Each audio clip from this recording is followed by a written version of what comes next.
kaip lekiančiam labai greitai dideliu greičiu traukiny, kur švilpia vėjas pro langus ir nespėjai nei įkvėpti, nei iškvėpti. Dabar suprantu, kad nauja mada yra lėtėti. Tai Jis yra varomoji jėga, kad mes pasiruoštumam ir kažkodėl tai mes vis tiek kaip nepasiruošę. Mus pagauna labai staigiai. ir tokių pasiūlymų, kurie labai kabina, žodžiu, kaip save stiprinti, kaip save sveikatinti, kaip tapti dvasingu. Čia toks vienas iš žodžių, kuriuo aš jau pradėjau vengti. Kaip tapti tokiu ir kaip tapti tokiu. Ir tas srautas aplinkui yra taip pateiktas, čia man taip atrodo, kad žmogus patiki, aha, tai jeigu aš šito pasieksiu, tai aš būsiu aukštesnio lygio.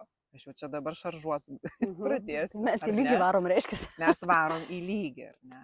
Aš būsiu sąmoningesnis, aš būsiu dvasingesnis, aš, žodžiu, kalibruosiu ten daugiau, aukščiau ir panašiai.